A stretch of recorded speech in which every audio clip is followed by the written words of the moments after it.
আমরা যখন কোনো রেজাল্ট তৈরির কথা ভাবি তখন মাথায় আসে এক্সেলের কথা।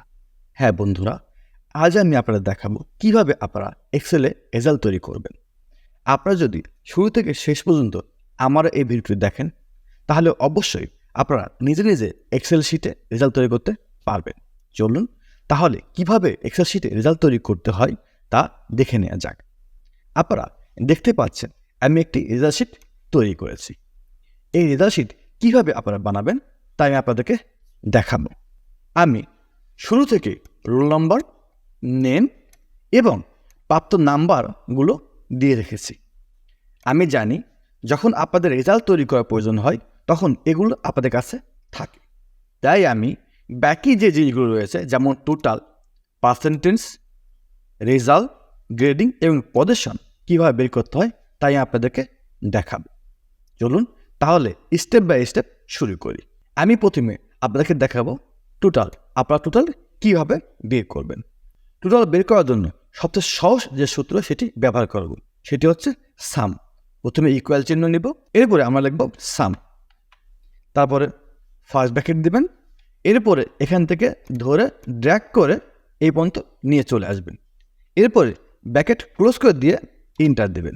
দেখুন টোটাল চলে আসছে। আমি এটিকে ধরে নিচে ড্র্যাগ করে নামিয়ে দেব। দেখুন সবগুলো টোটাল চলে আসছে। মানে আপনার যে কয়েকটি সাবজেক্ট রয়েছে এই সাবজেক্টে টোটাল কত মার্ক পেয়েছেন সবগুলো চলে আসছে। এরপরে যেটি করব সেটি হচ্ছে পার্সেন্টেজ বের করব। আপনি শতকরা কত পার্সেন্ট নম্বর পেয়েছেন, তাহলে আপনি কী করবেন, তাহলে আপনি ইকুয়াল চিহ্ন দেবেন। এরপরে টোটাল মার্কে ক্লিক করবেন, তারপরে ভাগ করবেন এই 600-র মধ্যে, এরপরে ইকুয়াল দিবেন 100। ব্যাস চলে আসলো আপনার পার্সেন্টেজ। আপনি এটিকে সিলেক্ট করে ড্র্যাগ করে নিচে নামিয়ে দিন। এরপরে বের করব রেজাল্ট। এই রেজাল্ট বের করতে সবচেয়ে সহজ সূত্রটি ব্যবহার করব, সেটা হচ্ছে ইফ ফর্মুলা। ইফ ফর্মুলা দিয়ে আমরা রেজাল্ট বের করব।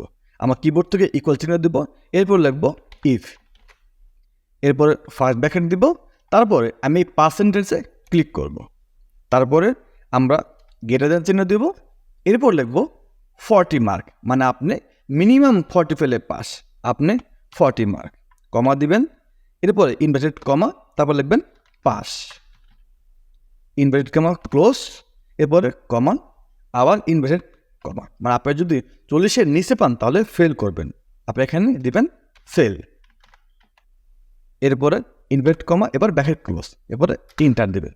দেখুন আপনার রেজাল্ট চলে আসছে। আপনি এটিকে ড্র্যাগ করে ধরে নামিয়ে দিন। দেখুন যেখানে পাস সেখানে পাস চলে আসছে, আর যেখানে ফেল সেটাকে ফেল চলে আসছে। এরপরে আমরা বের করব গ্রেডিং। আমরা অনেকেই হয়তো জানি গ্রেডিংয়ের সূত্র, অনেকে জানি না। চলুন যারা জানি না তারা এই গ্রেডিং সূত্র জেনে নেওয়া যাক। আমরা গ্রেডিংয়ের সূত্র বের করার জন্য সেমভাবে ইফ দিয়ে শুরু করব। আমি প্রথমে লিখব ইকুয়াল চিহ্ন, এরপর লিখব ইফ, ফার্স্ট ব্র্যাকেট দিব, এরপরে আমরা কি করব, আমরা এখানে সিলেক্ট করব, এরপর দিব গ্রেটার দেন ইকুয়াল, তারপরে দিব 80, কমা, ইনভার্টেড কমা দিব, এরপর লিখব এ প্লাস, ইনভার্টেড কমা ক্লোজ।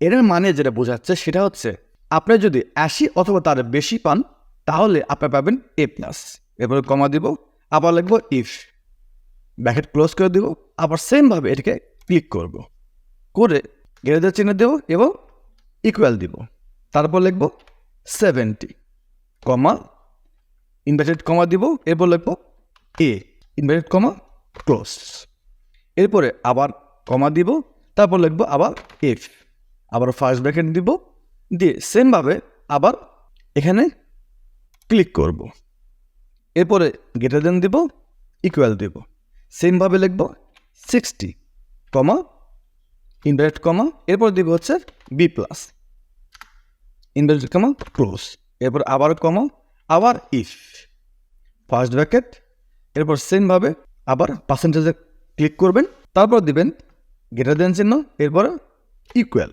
তারপরে 50, কমা, ইনভার্টেড কমা, এরপর হচ্ছে বি, ইনভার্টেড কমা ক্লোজ, আবার কমা দিবেন, আবার ইফ লিখবেন, আবার ফার্স্ট ব্র্যাকেট দিবেন, আবার সেমভাবে পার্সেন্টেজে ক্লিক করবেন, এরপরে গ্রেটার দেন চিহ্ন দিবেন, ইকুয়াল দিবেন, এবার দিবেন 45। 45 পেলে কত পাবে? 45 পেলে আপনি পাবে সি। আপনি ইনভার্টেড কমা দিবেন, এরপর দেবেন সি, এরপর ইনভার্টেড কমা ক্লোজ, এরপর লাস্ট যেটা হচ্ছে 40। আপনি 40 পেলে পাস, অথবা 40 নিচে পেলে ফেল। তাহলে কী করবেন? কমা দিবেন, আবার ইফ লিখবেন, ফার্স্ট ব্র্যাকেট, এখানে ক্লিক করবেন, এরপরে গ্রেটার দেন দিবেন, এরপর ইকুয়াল দিবেন, এরপর লিখবেন 40, কমা, ইনভার্টেড চিহ্ন, এরপর লিখবেন ডি, ইনভার্টেড চিহ্ন ক্লোজ, এরপর কমা, আবার ইনভার্টেড চিহ্ন দিবেন, এরপর লিখবেন এফ, মানে 40-এর নিচে পেলে এফ, আপনি ইনভার্টেড কমা, এরপর আপনি ব্র্যাকেট ক্লোজ করে দিবেন 1 2 3 4 5 6। মানে আপনি যখন দেবেন আপনার কালো হয়ে গেছে ব্র্যাকেটটা, তখন আপনি তিনটা দেবেন। দেখুন আপনার রেজাল্ট চলে আসছে। আপনি এটিকে ড্র্যাগ করে যদি নামিয়ে দিন, দেখুন আপনার গ্রেডিং চলে আসছে। এই যে 80 রূপে সেটা এ প্লাস, যেটা 60 রূপে সেটা বি প্লাস, আর যেটা 40-এর নিচে সেটা হচ্ছে ফেল। এই যে দেখতে পাচ্ছেন আমি মার্ক করে দিলাম, এটা হচ্ছে ফেল। আর সর্বোচ্চ মার্ক হচ্ছে 80 উপরে, এটা হচ্ছে এ প্লাস। এইভাবে আপনারা গ্রেডিং বের করবেন। এরপর আমরা পজিশন বের করব। এই পজিশন বের করতে আমরা ইউজ করব র্যাঙ্ক ফর্মুলা। আমি ইকুয়াল চিহ্ন দেবো, এরপর লিখব র্যাঙ্ক, তারপরে ফার্স্ট ব্র্যাকেট দিব, এরপরে এই যে পার্সেন্টেজ রয়েছে এই পার্সেন্টেজে ক্লিক করব, এটা কমা চিহ্ন দিব, আবার ক্লিক করে এইভাবে ধরে নিচে নামিয়ে দিব। এই দেখতে পাচ্ছেন L5 এবং L4, এখানে F4 দিয়ে লক করে দিব, তারপর ব্র্যাকেট ক্লোজ করে দেবো, এরপরে ইন্টার দিব। দেখুন আমার পজিশন চলে আসছে। এরপরে এটিকে আমি ড্র্যাগ করে নিচে নামিয়ে দিব। দেখতে পাচ্ছেন আমার সকলের পজিশন চলে আসছে। যে সবচেয়ে বেশি পেয়েছে সে রয়েছে প্রথম পজিশন, এবং যে ফেল করেছে সে রয়েছে হচ্ছে 10 নম্বর পজিশন। আশা করি আজকের ভিডিও দেখে আপনারা বুঝতে পেরেছেন কিভাবে মাইক্রোসফট এক্সেলে রেজাল্ট তৈরি করতে হয়। আমি বিশ্বাস করি আপনারা যদি আমার এই ভিডিওটি শুরু থেকে শেষ পর্যন্ত দেখেন, তাহলে অবশ্যই আপনারা নিজেই এক্সেল শিটে রেজাল্ট তৈরি করতে পারবেন। আজ এ পর্যন্ত। ভালো থাকবেন, সুস্থ থাকবেন। দেখা হবে পরবর্তী কোনো ভিডিওতে। আর হ্যাঁ, যাওয়ার সময় একটি রিকোয়েস্ট, আপনারা যারা নতুন অবশ্যই আমার চ্যানেলটিকে সাবস্ক্রাইব করবেন।